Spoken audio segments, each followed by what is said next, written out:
We moved here about 7 years ago. How'd you come across it? When we were in the south, in Toledo District, we loved Toledo District, and we were looking to buy a farm down there. But I said to Sparkle, we should actually look around in the Cayo too. So we came up, it was April Fool's, and the husband of Hot Mama's Hot Sauce sort of dabbled in real estate. So I saw this little property, this little farm. So we said, well, we'll drive up and look at it. So we drove and looked at it. And so the guy showed us the farm. And we said, oh, we'll buy it. And the guy's going, what? You haven't looked into anything else yet? And I said, no, it just felt like the right price range and about what we were looking for. So, and he still couldn't believe it. So, like, it's April Fool's? Like, when are you going to say April Fool's? Right, I made it all. It doesn't have any really old growth trees. We have a section back there that's got some bigger trees.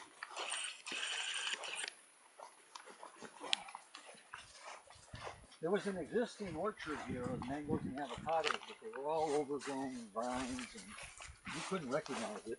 And this was all bush out here. We had it chopped and plowed, and then we tried to plant a garden, but it just overwhelmed us out there. So we expanded it, and that's all fruit trees out there. What are these trees? These are mango trees. This one doesn't have any. Here's an avocado tree.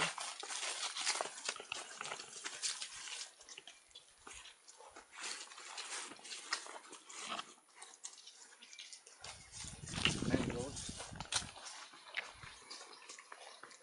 Avocado.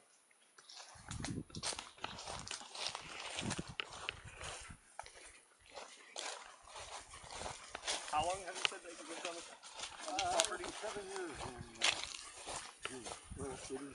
Yeah. 7 years in a week. That's a breadfruit tree, and we got our first breadfruit. We planted that tree. Back in the States, you plant a tree and you have to wait like 15 or 20 years to get stuff off it. Yeah, you're right. It seemed that way anyway. But here you get in a couple of years.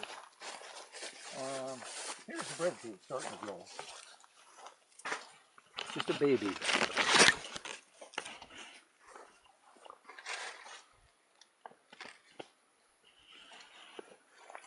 And then that's papaya.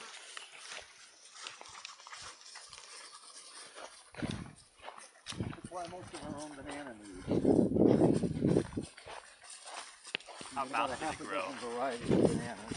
How fast do your bananas grow? Huh? How fast do your bananas grow? Well, it takes about 8 months from a sprout to getting a banana. Each thing only bears one bunch of bananas and they die off. Some of them are getting closer to being ready to harvest. See, here's a little bit of yellow showing, so the birds will start attacking it. So I'm going to go ahead and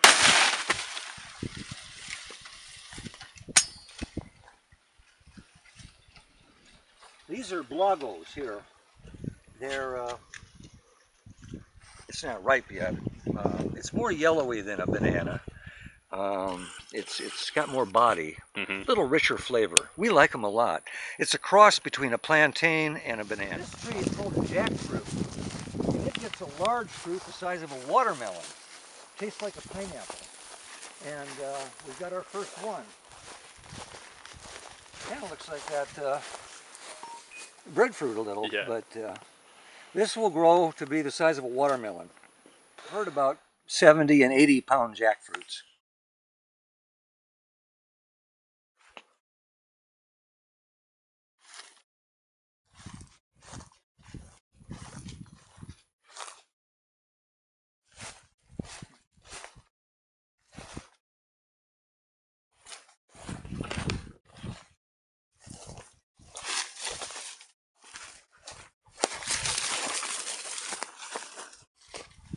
Let's go.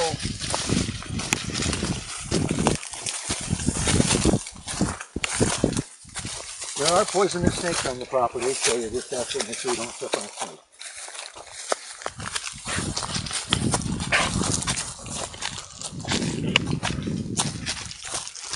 This is the Gumbo Limbo tree. It's really good for skin ailments, and if you get poison wood, which is like poison ivy, this is the cure. Just rub it on?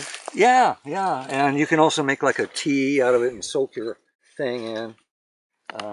Usually the poison wood and the Gumbo Limbo grow in kind of proximity, kind of like poison ivy and jewel weed in the States. The reason this is a straight trail is it followed an old fence line.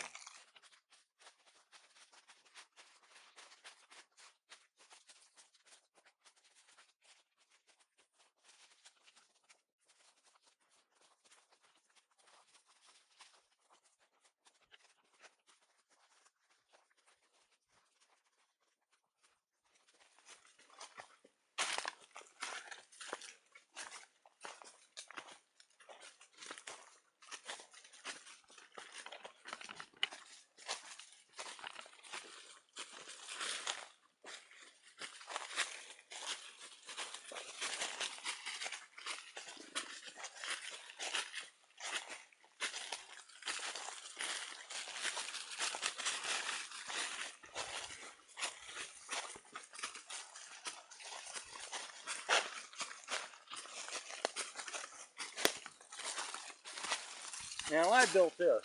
I'm going to put a little bench here, so that's not a Mayan construction. But this is an aguada. This is a Mayan rainwater reservoir. This edge here is all built out. We used the natural bowl of the side to catch water. It probably would have been a couple feet deeper because it's filled now with leaves and dirt. That's a rock face up there. The water down there. So that's how they kept rainwater whenever they could in these collections. We've got at least a half a dozen on our property. This is one of the larger ones. They're usually about kind of staggered above each other. So the Mayan civilization was highly cultivated. Yeah. And they built this, and it's still here. So we're walking on the dam right now. Good area here, so there's the proof.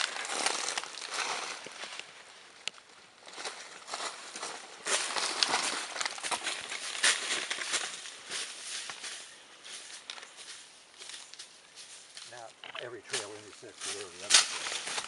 They're all hooked together. So I've got about 6 openings into the bush from the orchard.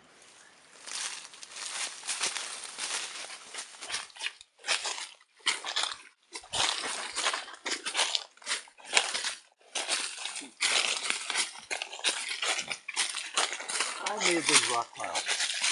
Like everything else you see is just as we found it.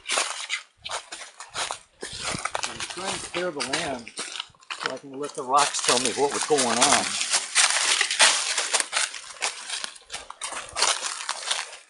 This area is a large, flat, no rocks at all area. I believe this were the gardens. I think they lived up here, had gardens, and ate and cooked down there where I showed you the foundation. Yeah. That way the heavy water use is down there. They slept up here, had gardens, and used water when they had access to it. But Otherwise they had to carry the water up.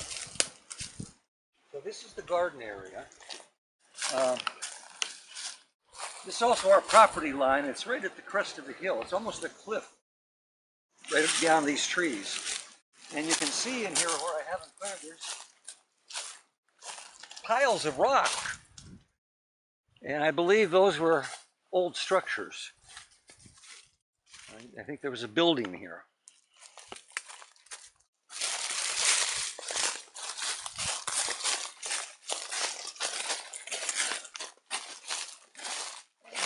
bit here.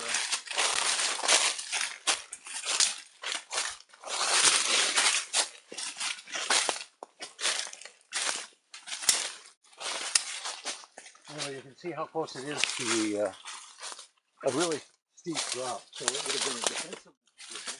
And these trees wouldn't have been here then. This would have been cleared. They would have used the wood for firewood and whatnot. So they would have had the 360 view. I like it up here. It's always peaceful. A lot of birds.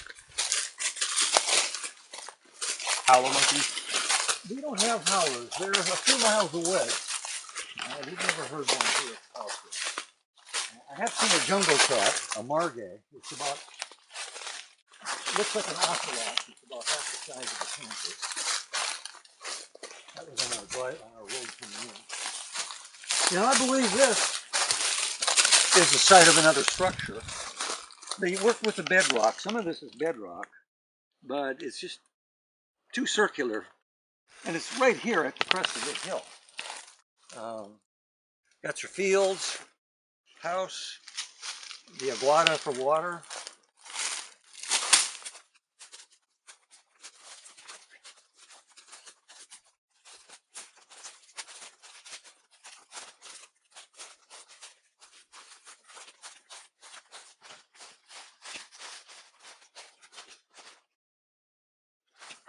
Get another peek at how it drops right off.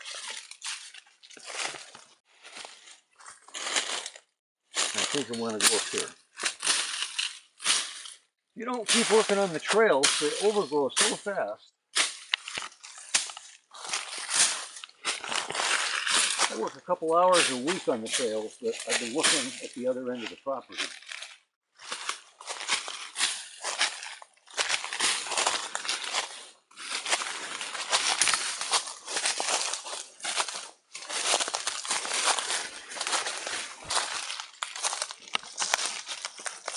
Don't fall in. It's a chamber. It's about a 10-foot diameter. At this end of it, you can stand up in it. One big room, empty. At first we thought it was a Mayan tomb.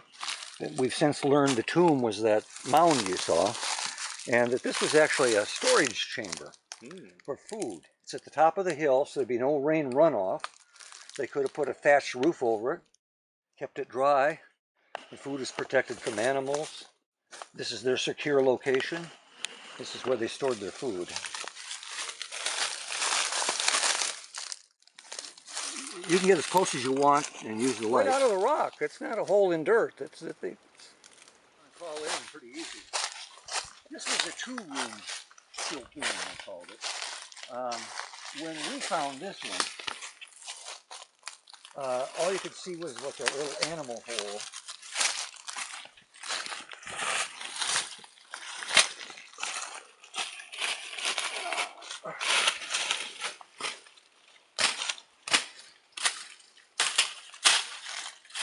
Little animal hole right here, but I could see there was a space behind it, and so I started clearing it off, and we realized that this was a collapsed room, and there were big pieces of rock that had been the roof cap that had fallen in, and so we removed those, and then this room emerged. If you stand over here, you can see how they carved out another area in here for storage.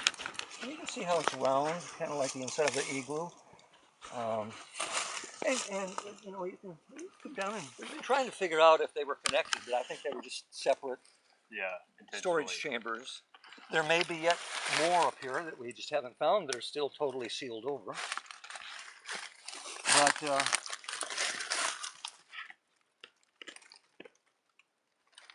I spent my whole life out looking for arrowheads and things like that, and then to find an actual underground chamber.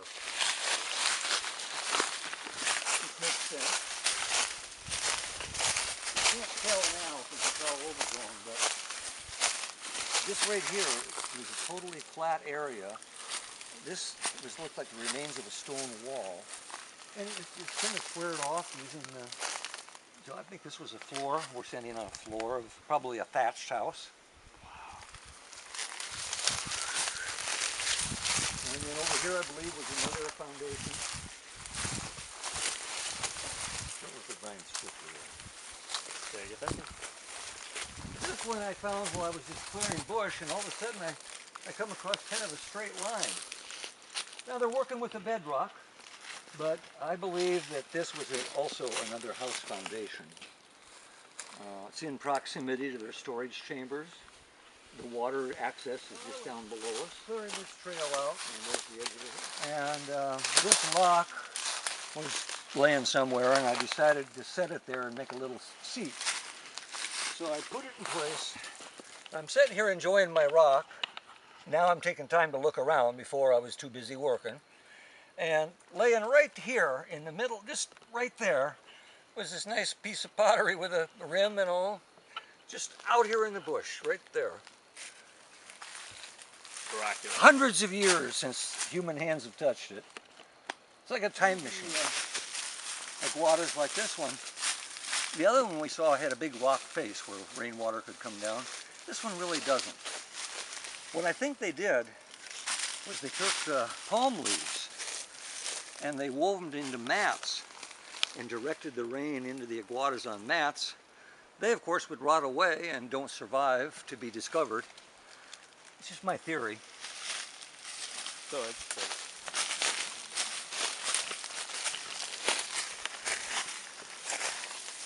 It's a good idea to rub your hands on the gumbo limbo every time you get a chance in case you touch something that you don't want to touch. So this is another area with suspicious rock piles at the very top of the hill. A couple of indicators in proximity with all the other things. If this was just in the middle of nowhere, I wouldn't be able to make that kind of, supposition, but when you put it all in context, that rock pile looks suspiciously human. Going on, but it never happened. Any place that looks like it came from.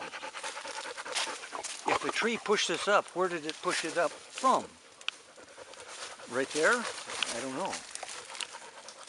So I like to think of this as a Mayan marker stone, but I couldn't honestly make that claim because I don't know.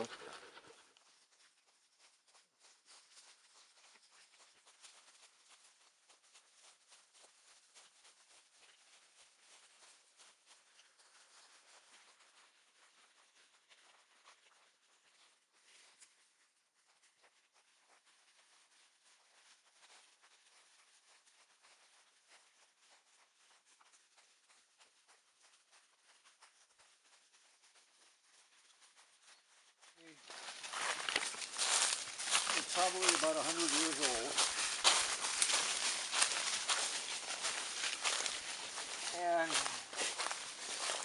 it's a sapodillo tree, or called a chicle tree, and it makes a nice fruit. We never get any because the birds get them way up high.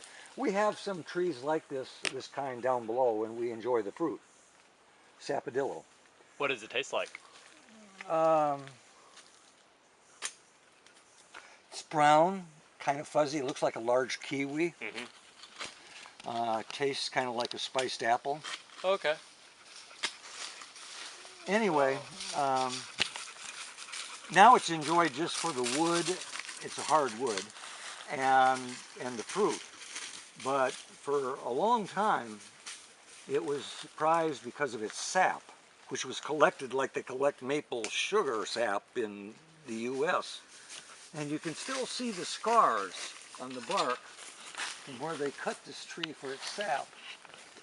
And that hasn't been done since like about the 1920s. The chicle sap, it's a white, rubbery, sticky sap, and it's the base for chewing gum. Until they came up with modern synthetics in chewing gum, this tree provided the base for chewing gum. Wow. And even the name chiclet comes from the chicle tree.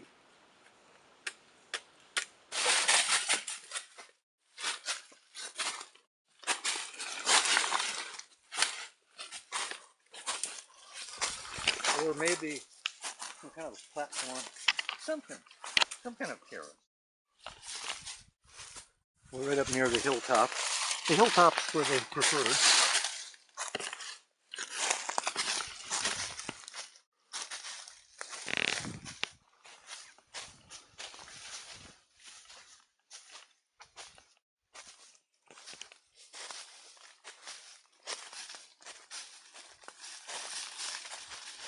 That's bad too. And so you want to get a look at it, that's darned if I'm going to pick it up.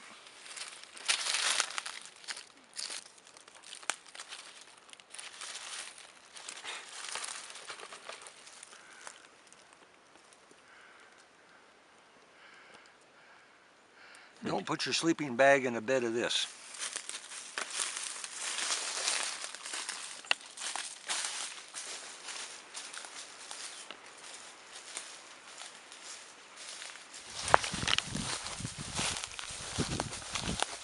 I've tried to identify or surmise what paths the Mayans took to get to the hilltops. And the best I can come up with is thinking they came along things like this that were where water runs. Rainwater reservoirs?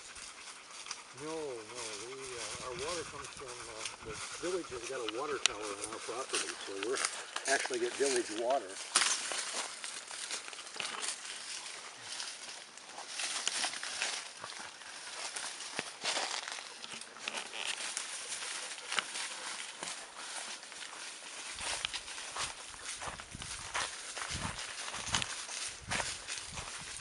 This was growing up in the tree, but it got so big it fell down. Some sort of orchid? Bromeliad. I think it's in the orchid family, but this is as much as it flowers.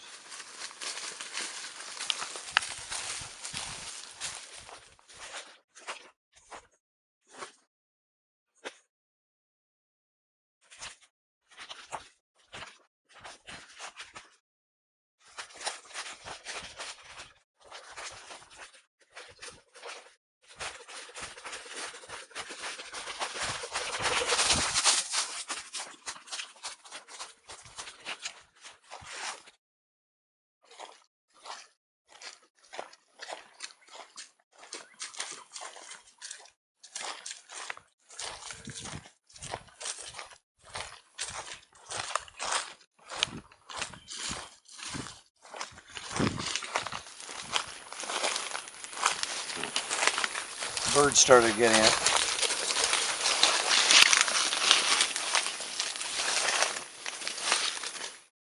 I don't know the names of our varieties. This is kind of an early mango. It's not really one of our favorites, but it is a mango. This is the first year this tree's really had mangoes. It really not had been a producer before. These are called bell fruit. They're not ready yet. Work in progress. They're kind of like an apple. They get about, they get bigger, shaped like little bells.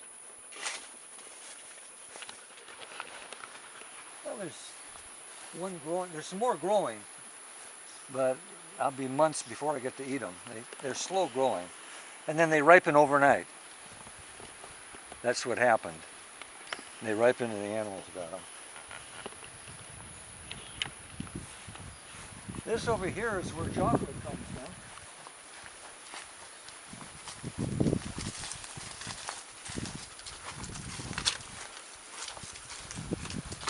These are cacaos that go right off the trunk. Obviously that's no good.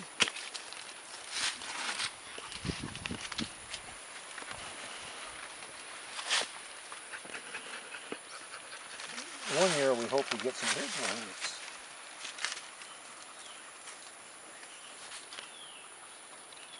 Well, it's spoiled.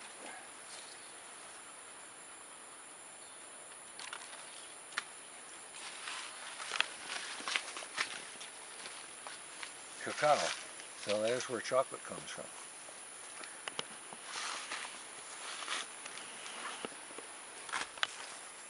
At the Belize airport, out by the parking lot, there's a circle of royal palm trees. And we had a picnic one day. We were waiting for a plane.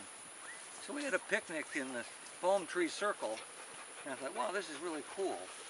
So I planted these this way, and it keeps getting nicer each year. We're going to maybe put a table here, or maybe not, but it takes kind of a little space. There.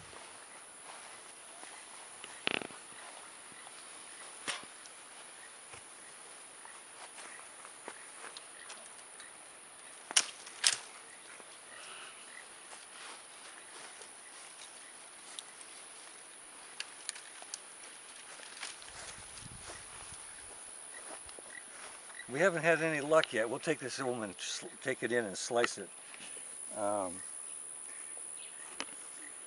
They're not, ours pomegranates so far haven't been juicy. I'm hoping it's just because it's a young tree and doesn't know what tree.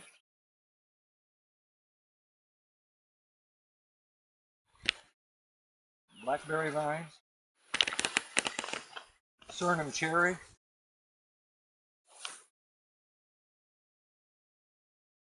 Cherry tree. There's a big tree. Things are starting to grow on it.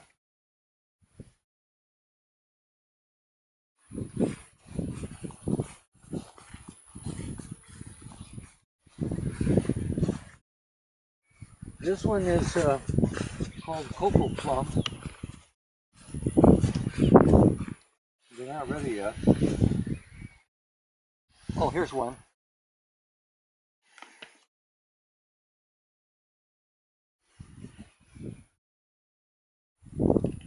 It looks like the worms got to it.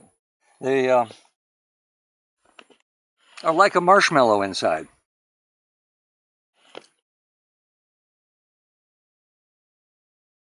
Tasty.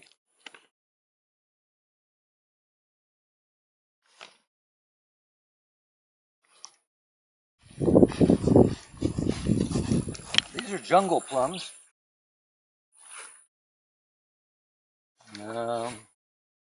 They got to be red to be sweet, so they're not tart right now.